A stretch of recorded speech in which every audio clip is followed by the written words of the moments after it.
휴일인 오늘도 극한 폭염이 이어지겠습니다. 본격적인 휴가철로 접어드는 가운데 이후의 날씨는 무척이나 유동적이라고 하는데요. 이번 주 폭염 대신 폭우가 나타날 가능성이 있어 대비가 필요합니다. 자세한 날씨는 과학기상부 윤수빈 캐스터와 알아보겠습니다. 안녕하십니까? 안녕하세요. 더워도 너무 더운 것 같습니다. 주말인 어제 얼마나 더웠나요? 네, 폭우 뒤 폭염이 정말 맹위를 떨치고 있습니다. 나날이 열기가 쌓이면서 더위가 밤낮을 가리지 않고 있는데요.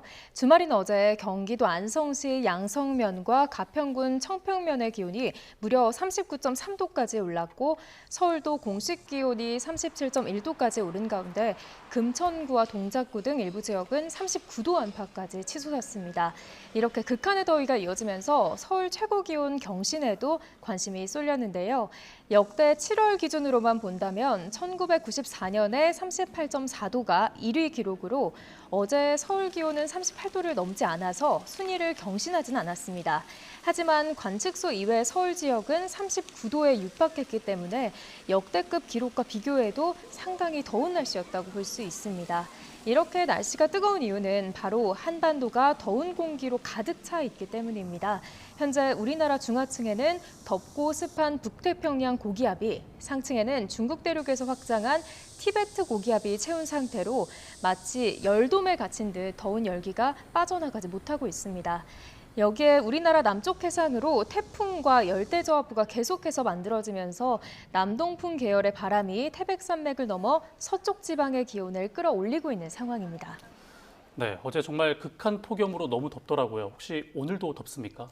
네, 맞습니다. 오늘도 더위 대비 정말 단단히 해주셔야겠습니다. 낮 동안 펄펄 끓는 날씨가 이어지겠는데요. 지난 밤 사이에도 서쪽과 해안을 중심으로 열대야가 나타났습니다.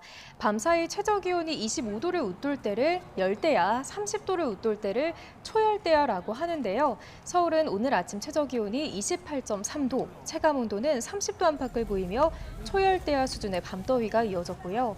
강릉은 29.8도로 일주일째, 서귀포는 28.5도로 12일 연속 열대야가 지속하고 있습니다. 한낮에는 온풍기를 틀어놓은 듯한 찜통더위가 기승을 부리겠는데요. 연일 계속되는 더위에 폭염특보가 확대 강화되더니 지금은 전국 대부분 지역이 폭염경보로 뒤덮여 있습니다. 자세한 지역별 낮 기온 보시면 서울이 37도로 어제와 비슷하겠고요.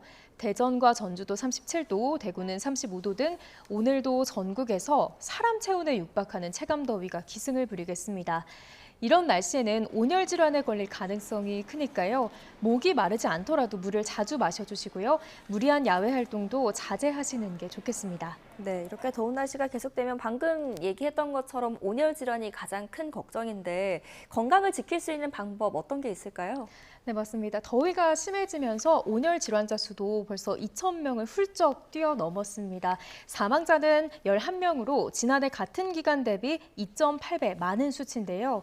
이렇게 폭염이 지속할 때는 미리 폭염 예방 응급 키트를 구비해 놓는 게 좋습니다.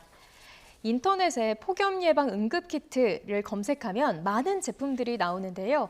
대표적인 구성품을 살펴보시면 먼저 식염 포도당으로 포도당과 염화 나트륨이 들어있어서 염분, 당 보충을 통해 생체 기능을 회복시켜줍니다. 또 폭염 속 심한 운동 등으로 인한 탈수 증상이 있을 때 먹으면 좋습니다. 이온 음료 분말도 있는데요. 전해질, 나트륨, 당질이 균형 있게 배합되어 있어서 물보다 흡수가 빨라 수분 보충에 탁월합니다.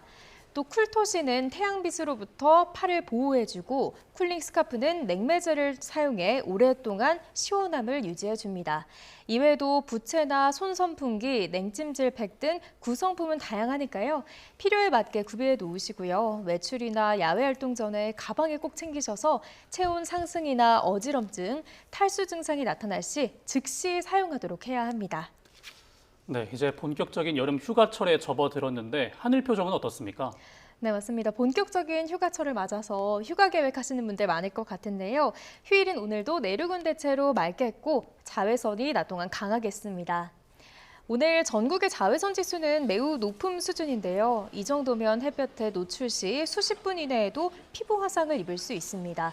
외출 시 긴 소매와 모자, 선글라스를 착용하고 자외선 차단제도 꼼꼼히 덧발라 주셔야겠습니다. 반면 제주도는 종일 하늘빛이 흐리겠고 가끔 비가 내리겠습니다. 비의 양은 내일 오전까지 5에서 30mm 정도로 많지는 않겠지만 비가 내리는 동안 가시거리가 짧고 도로가 미끄러울 수 있겠습니다. 또 당분간 제주 해안과 전남 해안, 경남 남해안에서는 너울이 강하게 유입되면서 파도가 방파제나 해안도로를 넘을 수 있으니까요. 휴가철 해안가 안전사고에 각별히 유의하셔야겠습니다. 네, 이쯤 되니 가장 궁금한 건 도대체 이 폭염이 언제까지 갈 것이냐인데 언제까지 이렇게 덥겠습니까? 네, 당분간 이렇게 무더위와 열대야가 지속할 것으로 보이지만 극한 수준의 더위는 점차 누그러들 것으로 보입니다. 자세한 날씨 전망은 그래픽으로 함께 살펴보겠습니다. 일단 내일까지 심한 폭염이 이어지겠지만 점차 기온은 내림세를 보이겠습니다. 주 중반 이후로는 35도 아래로 내려가며 폭염의 기세가 한풀 꺾이겠는데요. 다만 7말 8초 황금 휴가 기간 날씨는 매우 유동적인 상황입니다. 북태평양 고기압의 위치와 태풍의 북상 여부에 따라서 폭염과 호우 두 가지 가능성이 모두 열려 있으니까요. 앞으로 발표되는 기상 정보 꼼꼼히 확인해 주시기 바랍니다. 네, 알겠습니다. 지금까지 과학기상부 윤수빈 캐스터와 날씨 전망 알아봤습니다. 잘 들었습니다. 감사합니다.